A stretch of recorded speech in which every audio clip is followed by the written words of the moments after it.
we're very emotional beings. And I think part of that is helping people anchor into like that problem state and actually getting present to the problem itself.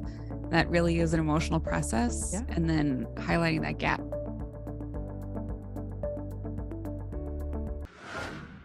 Welcome back. Natalie, Jill, and Sinclair here. And today we're talking about how to create effective sales messaging that sticks.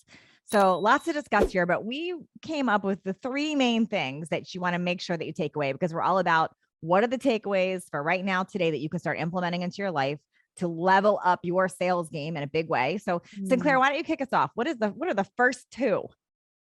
I think one of the most important things for us to remember is that when we're talking about selling isn't convincing anybody of anything. It's not pitching. You're not pulling somebody to do something that they don't want to do. All you're doing is highlighting the gap, right? Between the problem that they have right now versus where they want to be. So it's really just problem solving. That's what selling is.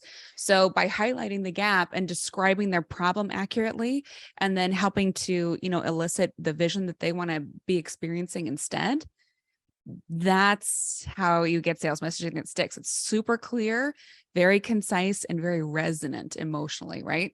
I love that. And I think sometimes you got to really pull out that gap because I don't even realize there is one. They'll tell you the reasons why something's not happening, the circumstances, and it's usually asking, where is it that you want to go? What is the vision and what's in the way between where you want to go and where you are right now? And then really digging deep there. That's kind of like pulling out that pain, really highlighting that pain right there. Yeah, I love that. What's the second one? I just call this the proven system, methodology in a sense. It's just like, how do you make sure that people feel like it's possible for them to do this? You want to show them people like themselves, people just like me, people just like you, that have gone through this system that you have and gotten great results.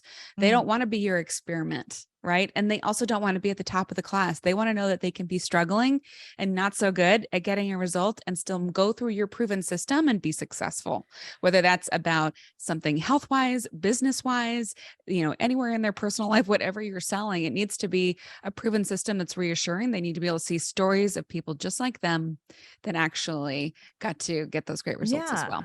And I think sharing a variety of stories is really key too, because what you want to make sure that they're resonating with that person. Now, what I feel is needed when we're telling stories is not just saying, here's Jim and this is where he was and this is what happened, but really getting into the feeling of what he felt like before he found your method, before the problem was solved. Because I think people with the problem, they're going to fully relate to that feeling of where he was or where she was.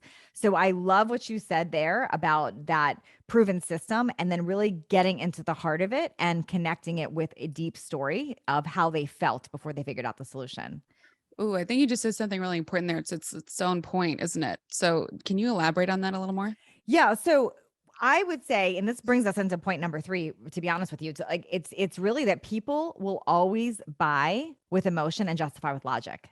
So sometimes what happens wrong is we want to hit somebody with the logic, like, don't you see? Here's the numbers, here's the facts. But that's not what moves somebody into action. Emotion does.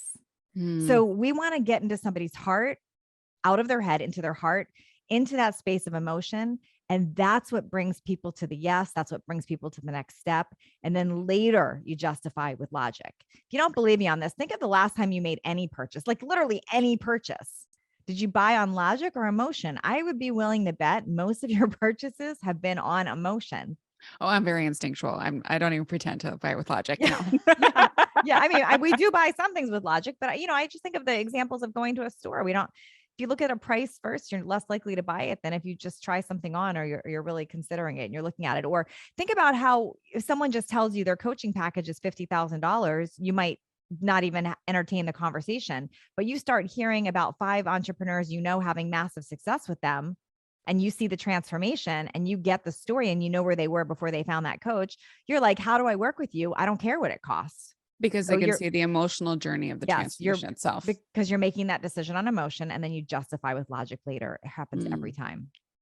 So good. Yeah, we're very emotional beings. And I think part of that is helping people anchor into like that problem state and actually getting present to the problem itself.